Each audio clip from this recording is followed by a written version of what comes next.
नमस्कार सम्पूर्णलाई र सबैजनालाई आज मैले एकदम विशेष कुरा लिएर आएको छु। हर्क शर्माको आज यो भिडियोमा पर्दाफास हुनेछ र हर्क शर्माले स्वयं सरस्वती पार्टीमा जुन होइन क्युआर राखेर जुन श्रमदानको नाममा पैसा प्रक्षेप गरिरहेछ उठाइरहेछ भने यसमा आज म पर्दाफास गर्नेछु।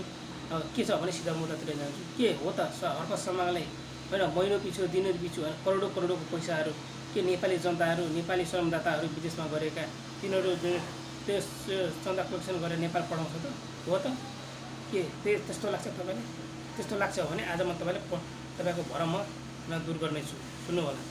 किनभने हर्क शर्माङ एउटा क्रिस्चियनको पास्टर हो र जति होइन यहाँ राजनीति गरिरहेछ हर्क शर्माङ जति हो हल्ला गरिरहेछ जस्तो उफ्रिरहेछ भने त्यो विदेशीको होइन भरमा उफ्रिरहेछ, विदेशी हात हो र जति क्युआरमा होइन पैसा आइरहेछ सङ्कलन भइरहेछ होइन त्यो नेपालीले पठाएको होइन, नेपालीले श्रमदान गर्नको नाममा पठाएको होइन, त्यो चाहिँ विदेशीहरू सबैले पठाएको हो।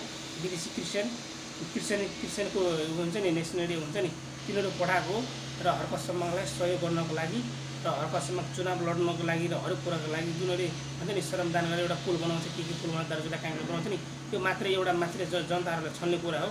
तपाईँले विश्वास लाग्दैन भने अर्थात् कुरा होइन तपाईँ गुगलमा सर्च गरेर होइन हेर्नु होला। हर्क शर्माको कर्तृत्वहरू एक आउँछ र त्यसमा हर्क शर्मा पनि भन्छ नि म क्रिस्चियन होइन भनेर होइन भन्छ नि त्यो मात्रै जनताहरूलाई भरम छोड्नको लागि मात्रै हो र क्रिस्चियनको होइन क्रिस्चियन हर्क शर्मा छ र जनताले पनि थाहा छ, कतिजनालाई थाहा छैन र सबैलाई थाहा हुने एकदम जरुरी छ। र हर्क शर्मा जुन हिन्दू सनातनीको मन्दिर र बौद्धको मन्दिरमा गएर जनताले आँखा छल्ने काम गर्छ, धुलो झिक्ने काम गरिरहेछ, एकदम सरासर गलत हो। किनभने हर्क शर्मा रियलमा उहाँ क्रिस्चियन हो र उहाँ क्रिस्चियनको एजेन्टको लागि काम गरिरहेछ, क्रिस्चियनको लागि काम गरिरहेछ। नेपाललाई क्रिस्चियन राज्य बनाउने क्रिस्चियन धर्मलाई होइन मिच्ने र धर्मलाई परिवर्तन गराउने जुन सर्किल भइरहेछ नेपालमा हो यो सबै विदेशीको हात हो।